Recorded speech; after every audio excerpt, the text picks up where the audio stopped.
Hey everyone, and welcome as we continue our study through the New Testament, looking at the New Testament church.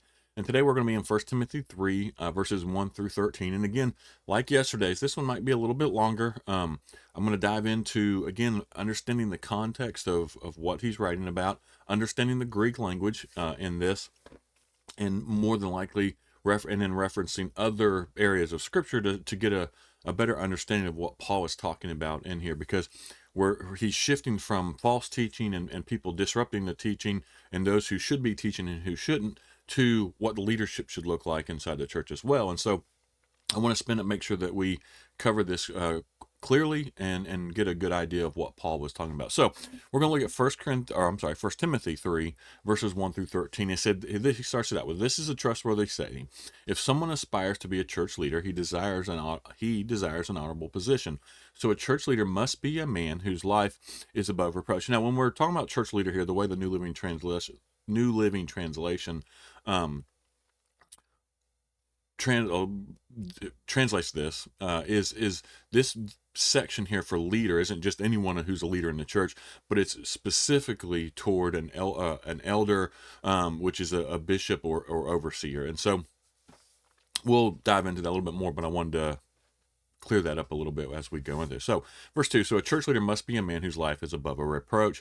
He must be faithful to his wife. He must exercise self-control, live wisely, and have a good reputation. He must enjoy having guests in his home, and he must be able to teach. He must not be a heavy drinker or be violent. He must be gentle, not quarrelsome, and not love money. He must manage his own family well, having children who respect and obey him. For if a man cannot manage his own household, how can he take care of God's church?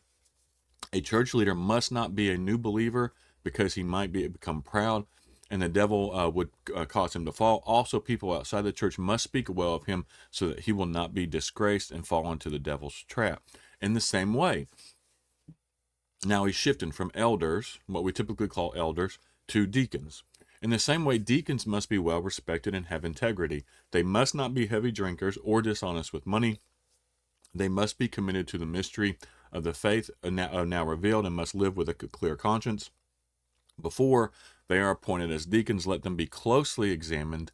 If they pass the test, then let them serve as deacons. In the same way, now this is where we're going to talk about this. The translation here could mean two different things, and I'll dive into a little bit more when we get into it into the notes. The translation here could be either in the same way their wives, or the translation could be, say, in the same way, women deacons. And I'll explain to you why I think it should be the latter. In the same way, their wives must be respected and must not slander others. They must exercise self-control and be faithful in everything they do. A deacon must be faithful to his wife, and he must manage his children and household well. Those who do well as deacons will be rewarded with respect from others, and will have increased confidence in their faith in Christ Jesus. So, going back to this, right? This topic shift here this is a topic shift that Paul does, and I think it's purposeful, because he was talking about those who are teaching false teaching and that kind of stuff. Shifts from to church leadership of elders and deacons, right? We don't know what Timothy's role in appointing these elders or deacons, but it was not as clear for him. But it is clear when we get to Titus. We'll see that it is much clearer for him on who would on his role in appointing them, right? But the criteria listed here pertains to, and this is the thing we need to pay attention to, that the criteria here pertains to character, right? Not abilities or function, right? And they're partly a response to the local heretics or the false teachers that we see in the church. And so reading this letter in the churches would have made the criteria public, because Timothy would have read this letter, and it would have demonstrated the unfitness of the heretics, of those who were false teachers, those who were false leaders, who were not doing what they were supposed to do, but were being horrible leaders who were going against what Christ had called to them to do. And so we need to understand that an elder, right, is an overseer or a bishop. Some groups, and again, this is to me is one of those gray areas, and it's hard to 100% to line it all up. Some groups put pastor and elder as the same role. And here's my interpretation of this. I believe a pastor, especially, and again, this goes along with modern language and modern English as things shift and meanings shift as with language and years. Um, I believe when now, right, in the current culture that we live in, basically, this elder, an overseer, bishop is all three kind of the same thing. I believe a pastor has elder roles built into it, but it's not and say the full position of elder. And in today's society, in today's things, I kind of see, and a lot of people line this up as kind of pastor and preacher is as the same thing. It's really has kind of morphed a little bit.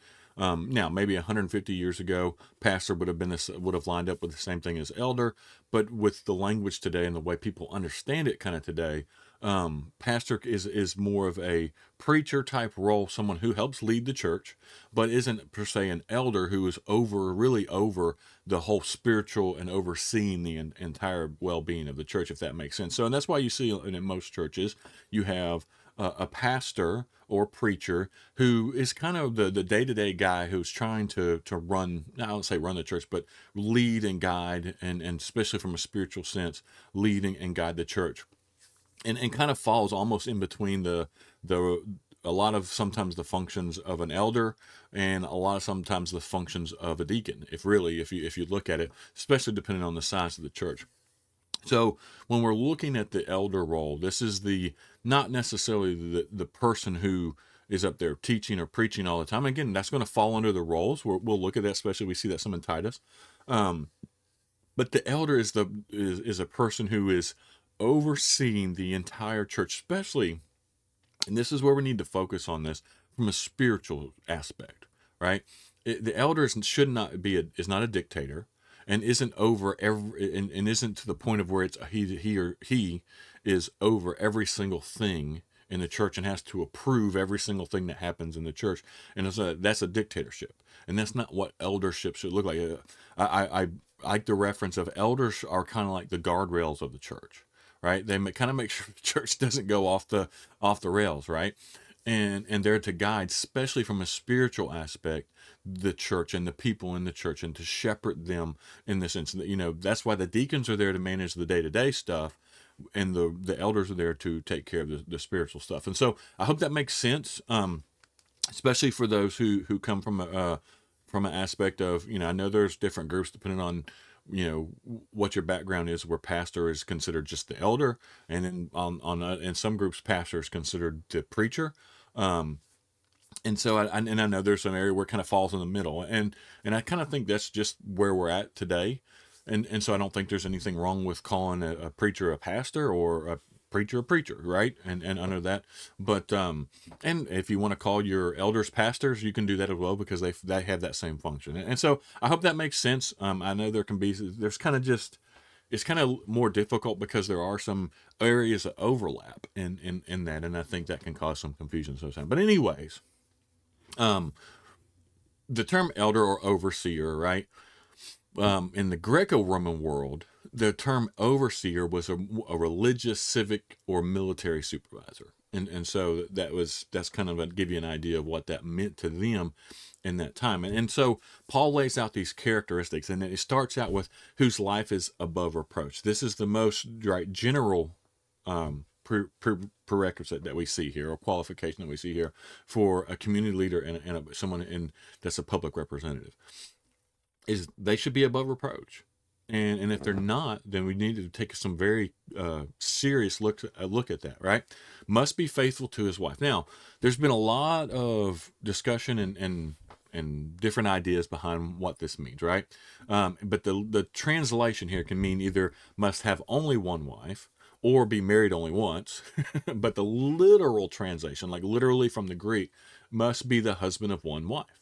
And so this could be taken several different ways. It could be that he only has one wife, but I don't know. We can interpret this and talk about this all day long, but this assumes but does not require a married male, right? And this is where it kind of is hard too. There's nothing in here that says that someone has to be married, but he's just saying he needs to be the husband of one wife. Now, in this day and age, polygamy was common, and so it could have been a reference to polygamy. It doesn't, we're not 100% sure. And so, does this mean that someone who's not married can be an elder?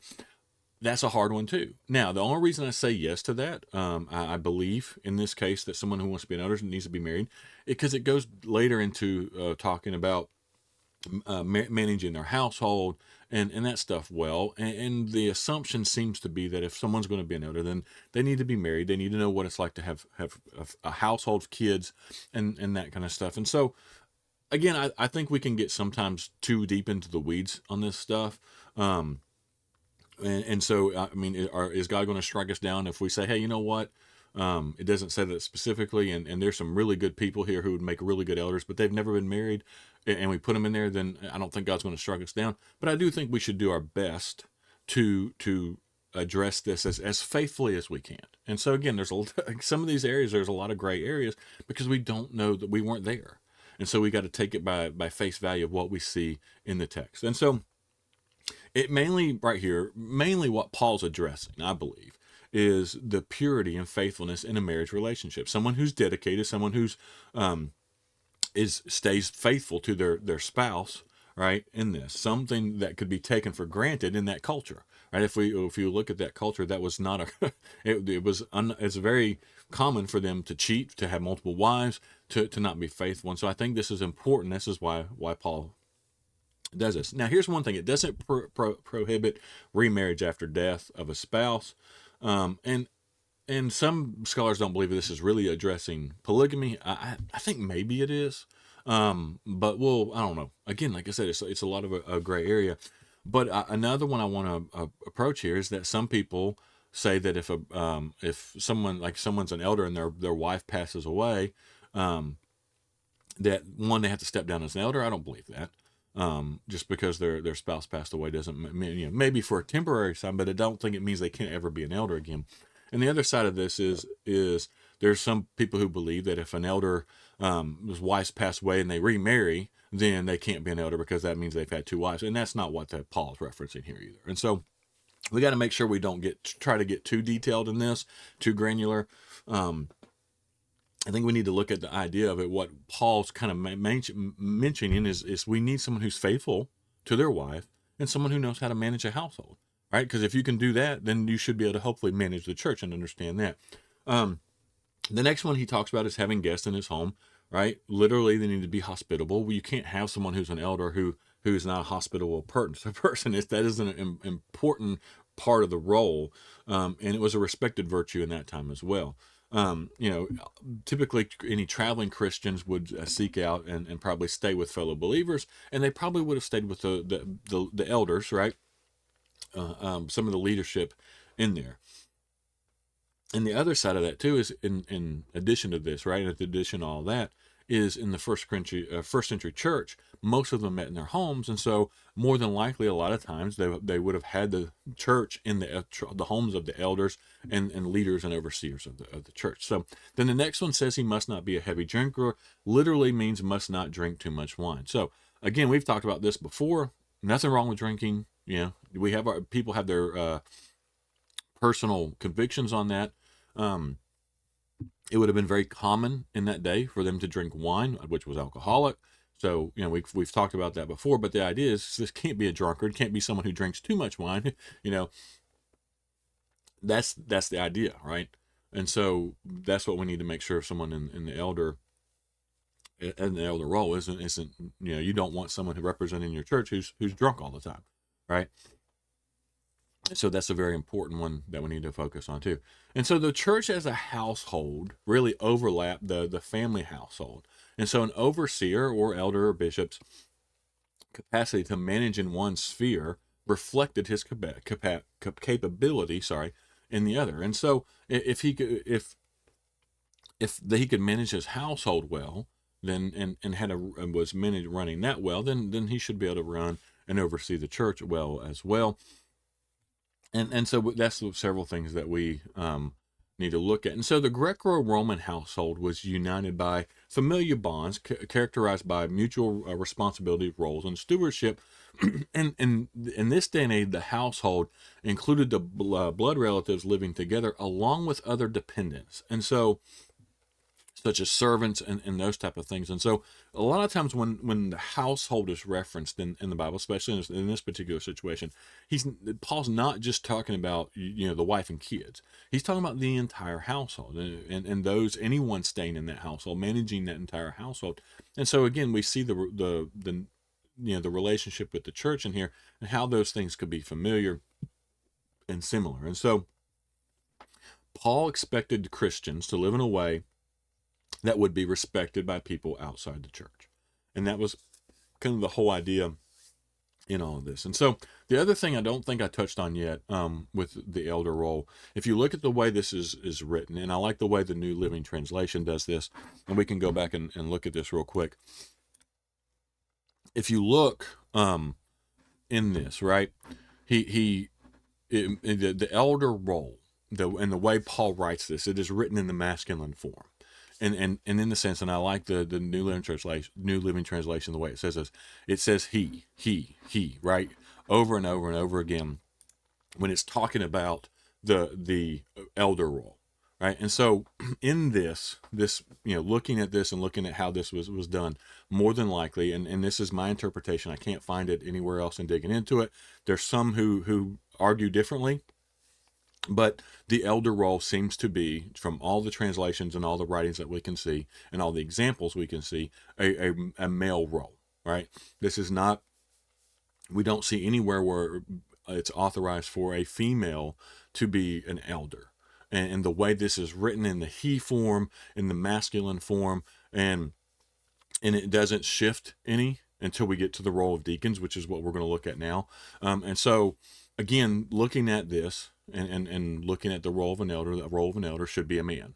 And that's just, personally what we believe. Now, it doesn't diminish women in any ways. And we've always had that idea. Just because the elder role, this is what God assigned, this is what God wants, doesn't take away from women and their responsibilities and their leadership in the church, right? It just means that this particular role inside the church is designated toward men. And that's what we see. And so that's what we choose to follow. Now, if you look at this, now getting into deacons, right? Transferred, the Greek word translated deacon literally just means servant, assistant, courier, or agent. And so here we're going to basically go, the word deacon literally means servant. And it goes with service or to serve. And so, right, a lot of times that we'll be like, oh, the office of the deacon. And I don't like that term because I don't really feel like this is an office position or maybe it is an official position in the church. But the idea is basically this is someone who's like we saw in Acts, who's basically here, this is for you to serve. This is an area for you to serve and be over, right? But it's coming from a servant leadership. Yeah. And same thing with elder roles, right? Even in the church, the elder role isn't about authority and power. It's about service. It's being a servant leader. It's serving the people that you are overseeing. And we need to make sure we understand it, because I think we've messed up these roles in today's church a lot of times, where it's like, oh, the authority of the elders. And we talk about how, basically we kind of put elders up here as if, what they, like everything they do and say is we got to do, and we can't argue, we can't discuss, we can't, we can't go, if the elder says it, then we have to do. And I think that's crazy, because that's not what we're seeing here now. We are to respect our elders, and we're to follow along with them and do, they're there to be our spiritual guides. But if they're wrong, then they're wrong, and there's nothing wrong with saying, hey, you're wrong in this. And so we need to make sure that we don't allow those roles to be elevated to a position of authority, in a sense as of a ruling authority. It is a servant leadership role, and we need to make sure we remember that. And so to the deacons real quick.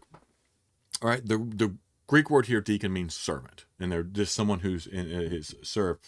And I like I said, I don't like as it being an office in the church. I do think it's a position of not just, okay, everyone's to serve, but I do think it's a little bit of an elevated position if this person is serving in this particular area, right? Or overseeing this particular area or function of the church because it's needed. And we saw that with the feeding of the widows in Acts, right?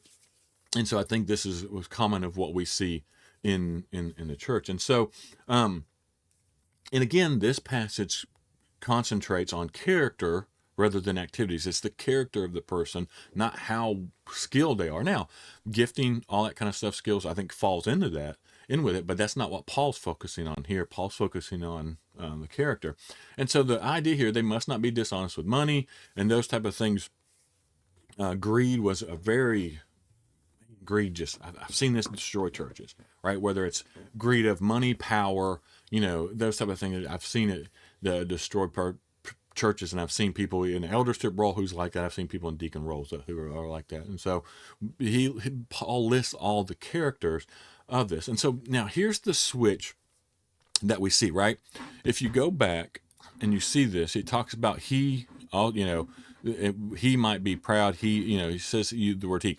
Now, when we get into verse 8, he shifts, right? And he says, in the same way, deacons must be well respected. And it doesn't shift into that he role. He switches from the masculine to the non-masculine in the Greek. And again, follows very similar things, not dishonest, not a heavy drinker, committed to the mystery of the faith. And they need to be closely examined, all that, right? And then in verse 11, he shifts again in the same way. Now, this translation, a lot of translations say their wives. There's a lot of discussion about this and how this should be interpreted, because the Greek word for man and woman and the Greek word for husband and wife is the same thing. Why? The Greek is so detailed in every other aspect, but this, I don't know. But here's where I fall in this. I believe what Paul was writing here, and there's several reasons why I believe this, is that in the same way their wives, I believe that this should read in the same way, and there's a lot of scholars who are leaning this way as well. In the same way, female deacons, right? Not their wives, but the female deacons must be respected and must not slander others. And here's a couple reasons why I believe this. One, it makes no sense for Paul to write about the wives of deacons who are just in a service role in the church and not write about the wives of elders. Right? Because if any position, and I've seen this as well, if any position in the church should have dedicated, respectful wives, it would be the elders, right?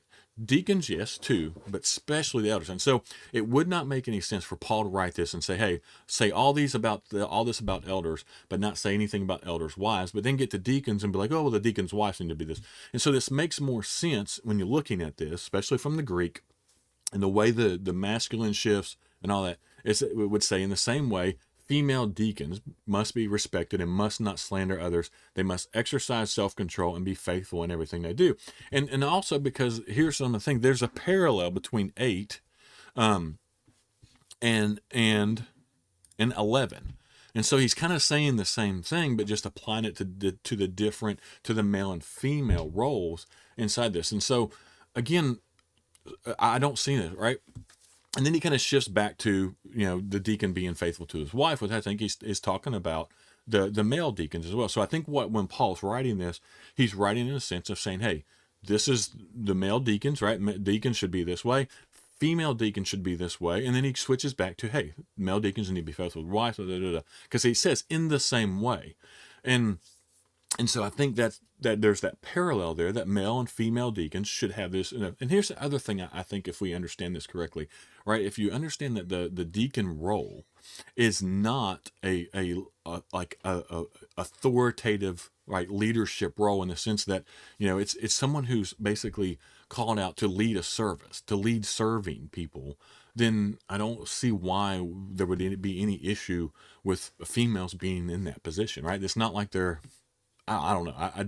I don't get that. And so that's just, again, if my interpretation of it, my study, and that, and part of it too, if we go back, right, we see that that Paul calls Phoebe a female deacon, right? A deacon in the church in Romans 16. And so again, if you look at the things that we see here, and the leadership roles that women took in the early church. There's a lot of them listed. If you want to look at them in the notes, you can. If you want to look them up online, you can. And so this is why I believe and personally feel that what Paul was talking about here was female deacons, women in the position of this. And again, you can have your own interpretation of that, but to me, it just makes sense when looking at the context, again, of the entire Bible, the context of what Paul was writing here, the fact that Paul referred to elders but didn't talk about their wives, but doesn't make sense that he would write about deacons and then their wives being, again, because like what I talked about, if any position in the church needed to have uh, wives who had qualities, it would be the elders more than anything. And so I think Paul would have wrote about that if that was what he was talking about. And so, again, you can interpret this how you want to, but I highly suggest you study it, dig into it, and look at it. And again, I know this one's gone long, but I think this is important to look at because I think some of these issues inside the church have really hindered the church. And I think it's time that we take a fresh look at them. And now that we do have, we can go back to old translations that were translated from documents that were older, much older. But now that we have newer documents, now that we have better understanding of the Greek language, and we can see a lot more of it in its context, I think it makes sense to go back and relook at this. And again, I grew up in a area where this was not considered, females were basically, their roles were to teach the children and serve in the kitchen and do that kind of stuff. And I think that as we look at the church and study the church more, we realize that women played a much larger role in the church than sometimes we want to give them credit for. And I think it's important that we don't hinder the church by hindering the service of women in the church. And so I hope that makes sense. So as always, I'm going to wrap this one up. But as always, if you have any questions on that one, or if you disagree, or you want to dig deeper into it, that's fine. We can put comments. You can message me, or all that kind of stuff.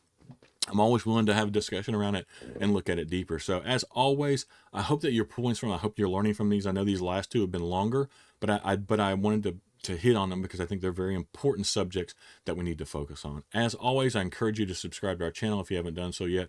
That way you can continue to follow along with us. And more than anything, as always, I appreciate everyone who takes the time to watch these, especially these long ones all the way through. And I hope y'all have a wonderful day.